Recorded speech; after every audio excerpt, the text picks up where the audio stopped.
when I was 5 or 6 years old, my dad flew F-15s, and I thought that everybody's dad flew F-15s when I was young because I lived on an Air Force base and I went to school with other Air Force service members' children, and a lot of them contributed to the flying mission. When I was about 6 years old, I went to a flyover at the Air Force Academy where my dad was flying the F-15 over the Air Force Academy stadium, the football stadium. And I remember sitting in the crowd of people, and the F-15, my dad, flew over, and everybody cheered, and everybody was so excited. And I was so proud that it was my father, but I had never seen that display of an airplane on show for everyone. And I was so proud, and I knew that that's what I always wanted to do. From that point on, I was kind of driven, and I knew that I had such a great mentor to help me get there, because my dad kind of laid down the steps and said, well, you have to get good grades in school, and it'll only help you to be able to fly airplanes. You know, if you play sports, it's only going to help if you play sports and you try to work on being coordinated. And there were certain things that he said along the way that really helped me to get to where I am today. The most difficult part of the filming process for me was the thousands of people that I represented that contributed to Haiti, and to be able to represent them in the Air Force. I feel like it's a huge responsibility, and I hope that I represented them well. It takes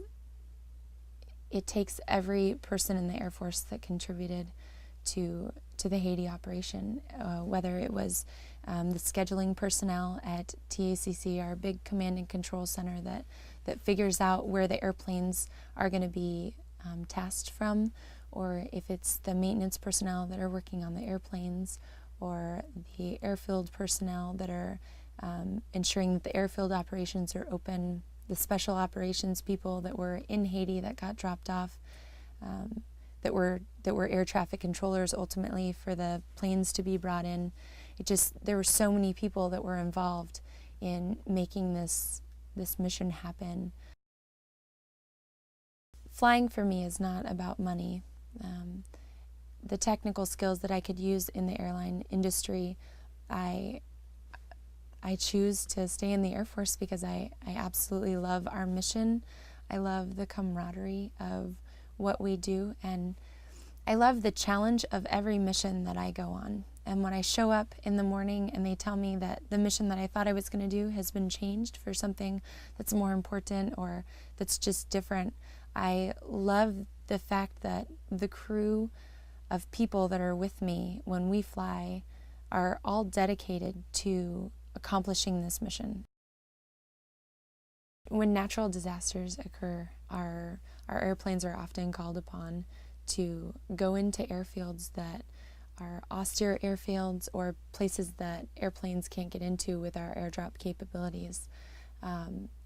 And I was actually deployed in Afghanistan, doing operations in Afghanistan when we had a natural disaster in Tajikistan, and they called upon some of our pilots and our crews to respond. I believe those were the first U.S. planes that had been on the ground in Tajikistan for the disaster relief.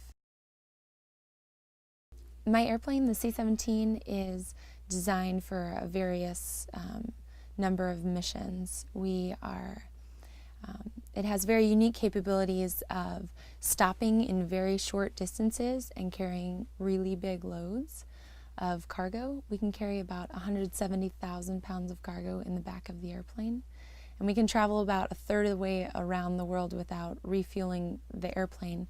But we are also capable of doing air refueling missions where there's a tanker that comes and meets up with us in the sky, and we come behind the tanker and we, in midair, can take fuel from them, and it extends the length of our missions quite a bit, and that's probably the hardest thing that I've done in the airplane, actually, is learn to do the air refueling portion.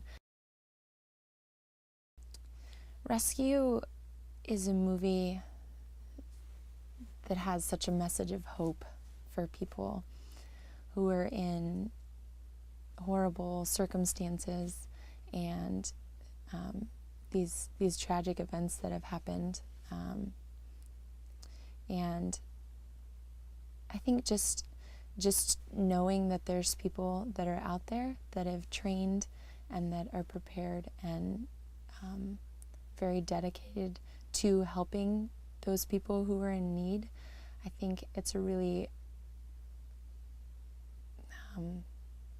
it's really important that they know that, and that it's ordinary people that can make these things happen. I'm so ordinary, but through years of training, I've been given this gift to be able to offer assistance when disaster strikes. Through flying an airplane, I can deliver goods. I can deliver food and medicine and water and supplies to people who are in need. And I'm just an ordinary person. I absolutely love my job and what I do, and it's really encouraging to see that there's other people that might be interested in doing something like that, or that might ask questions about, hey, how did you get there, and what worked for you along the way.